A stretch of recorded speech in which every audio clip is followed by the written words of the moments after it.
On a pu les voir complices lors d'un week-end très discret dans l'une de leurs destinations françaises préférées, Honfleur.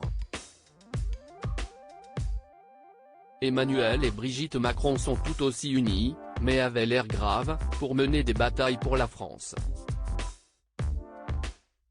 Ce 10 novembre 2022, le président de la République a ainsi lancé à Paris un projet capital aux côtés de son épouse si impliquée sur le sujet des enfants, un laboratoire pour la protection de l'enfance en ligne, réunissant une série d'acteurs internationaux.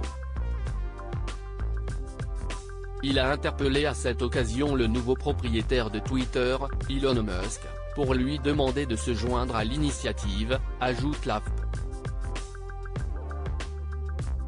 Elon Musk, will the bird protect our children? L'oiseau protégera-t-il nos enfants? A tweeté le chef de l'État en référence au célèbre logo du réseau social en forme d'oiseau bleu. À tous les volontaires, rejoignez-nous, a-t-il également suggéré sur Twitter à l'issue du coup d'envoi de l'initiative. Ce laboratoire, qui réunit plateformes, ONG et régulateurs, doit répondre à l'exposition croissante des mineurs à la pornographie, au harcèlement et à la violence en ligne. Il a été initié lors d'une réunion à l'Élysée avec des organisations non gouvernementales et des représentants des grandes plateformes numériques et moteurs de recherche, Meta, Microsoft, Google, TikTok. À l'occasion du Forum de Paris sur la paix.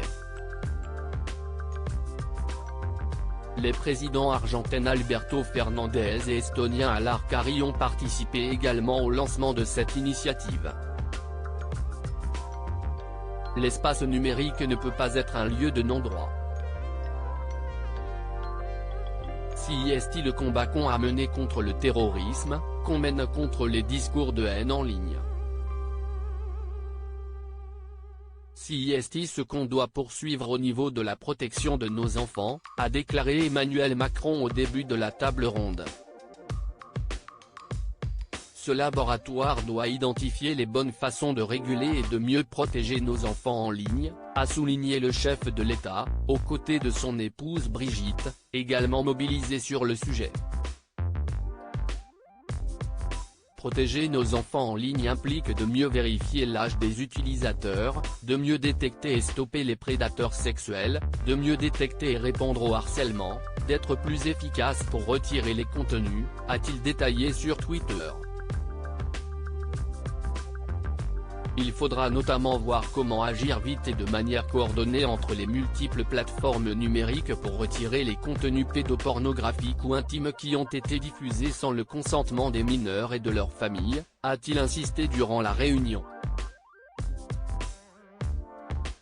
Lutter contre l'extrémisme violent en ligne. Cette initiative se veut calquée sur l'appel de Christchurch contre l'extrémisme violent en ligne, lancé par la Nouvelle-Zélande et la France après la tuerie de 2019 qui avait fait 51 morts dans 2 mosquées de cette localité néo-zélandaise, rappelle la.